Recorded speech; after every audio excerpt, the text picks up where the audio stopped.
You see it in Deja Vu, in my Deja Vu video. My relationship with my parents is not exactly the best.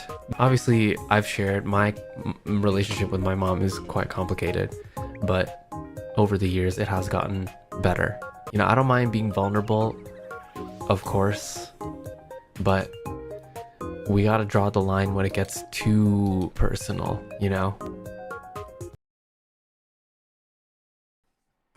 Okay. Hello everyone. Sorry, I'm like a little out of sorts right now. I'm gonna be honest, I don't think I will be able to stream for that long. Um,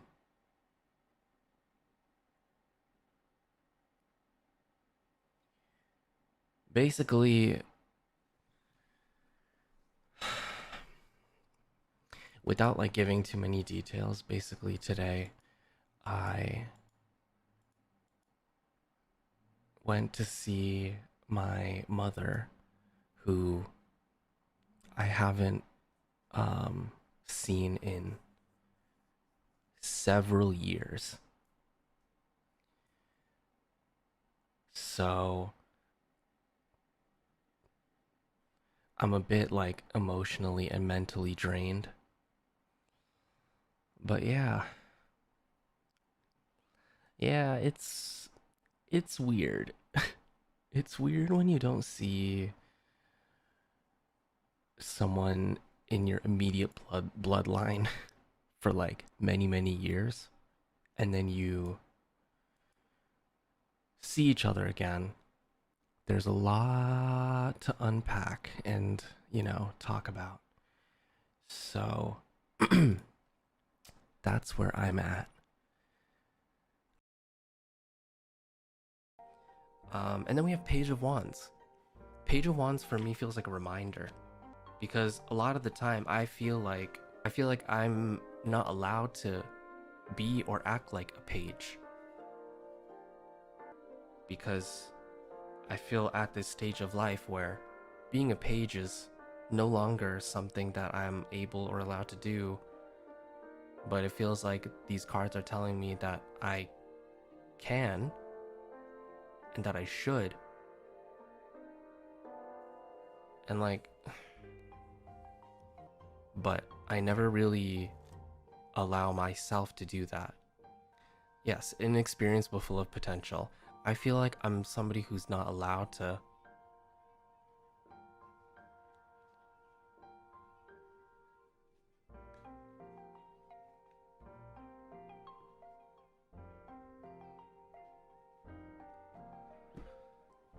Well, my entire life has always been about trying to grow up as fast as I can and trying to take responsibility for things as fast as I can.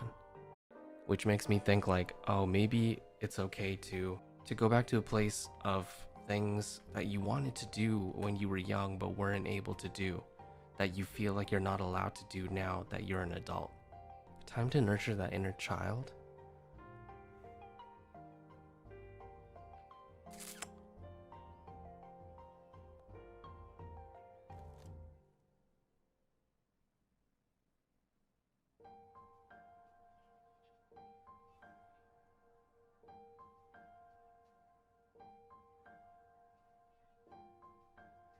It's now safe, right?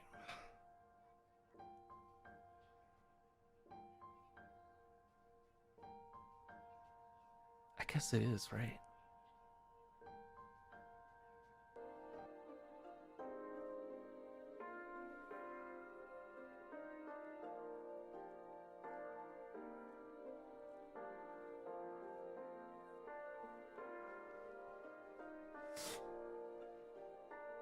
That never occurred to me, you know?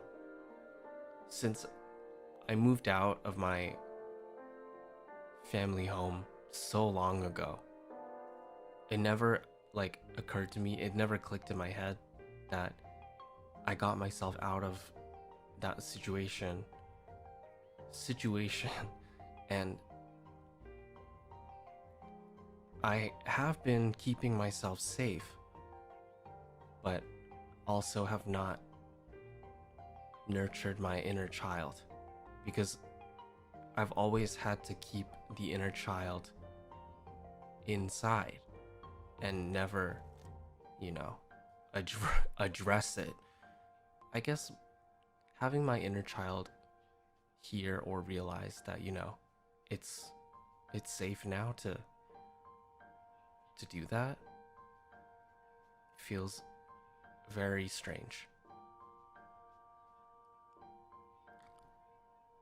It feels very weird. I don't even know how to do that.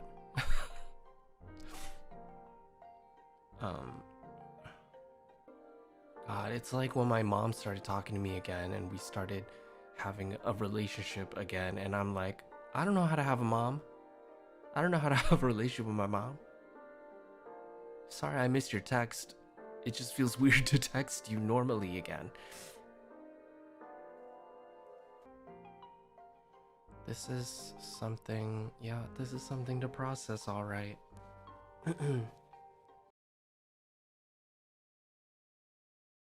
I told this story of one time I looked at my mom when I was younger.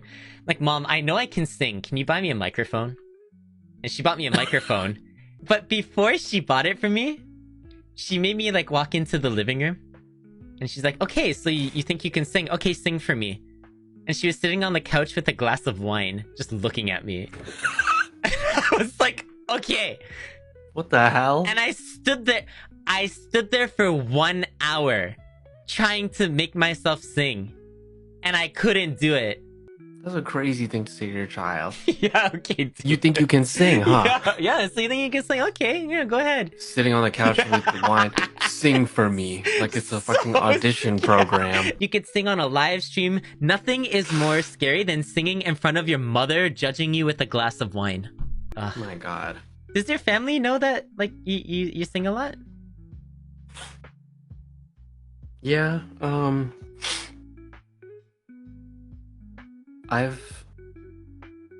I grew up singing like for different things, and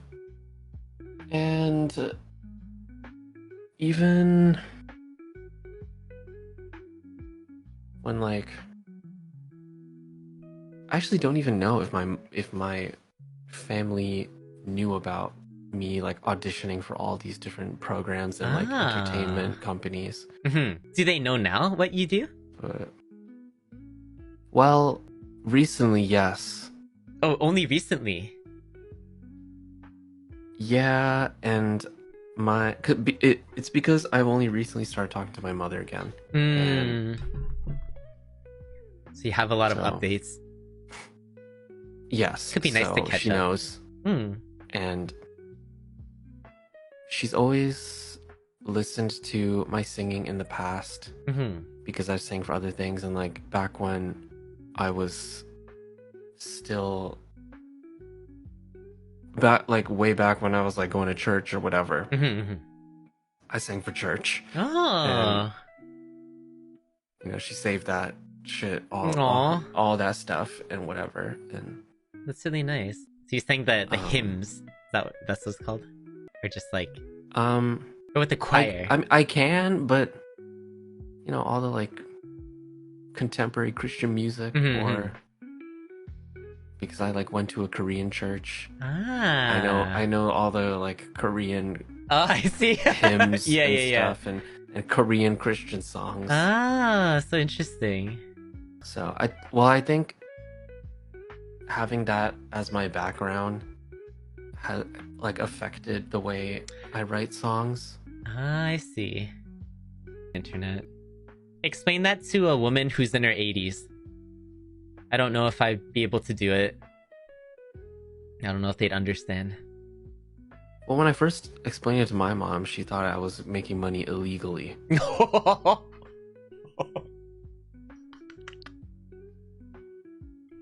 They give you what? They give you money for doing what? Are you sure that's okay?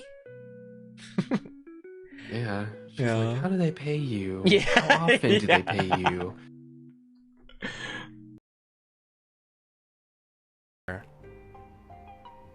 to go back to a place of things that you wanted to do when you were young but weren't able to do, that you feel like you're not allowed to do now that you're an adult. Time to nurture that inner child. You know what? This is crazy because I'm trying to think about it and like the relevancy and stuff, and living in Japan has always been something I wanted to do since I was young, but never got the chance to do, never had a reason to really, or the resources. So that feels a little crazy to hear.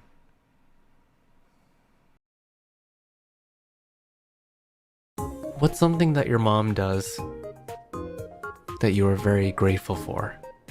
Life advice, sporting cosplay hobby, that's so awesome. The little moments, this is so nice, everything that you guys are saying. Oh, the sliced fruit.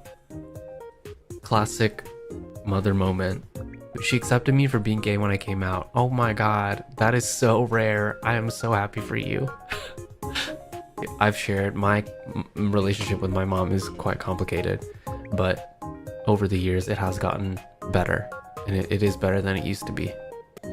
Yeah, it's normal to have rough patches. Mine was less of a rough patch and more just, well, I kind of just cut communication for many years. So, I don't know if that's a rough patch. It's kind of a no patch.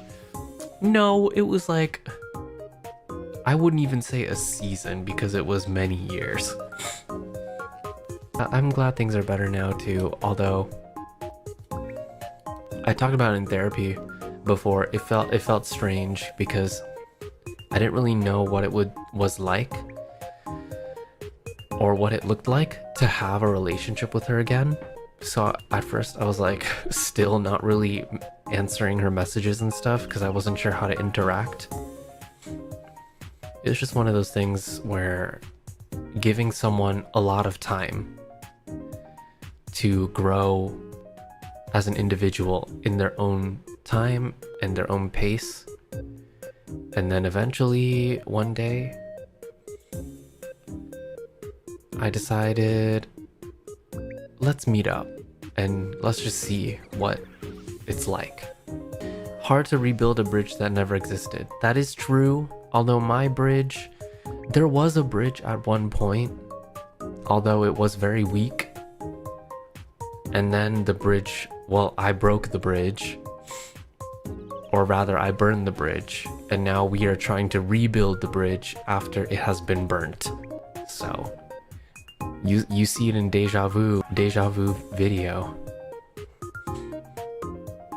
My relationship with my parents is not exactly the best given what they've done to me. So crazy that I even have a relationship with one of them to begin with. Anyway, happy Mother's Day. Yeah, family stuff is complicated, but you know, that's enough of that because now it's getting too personal. You know, I don't mind being vulnerable, of course, but we gotta draw the line when it gets too personal, you know? Oh yeah, I did buy allergy meds. I did also meet up with my mother to catch up and things.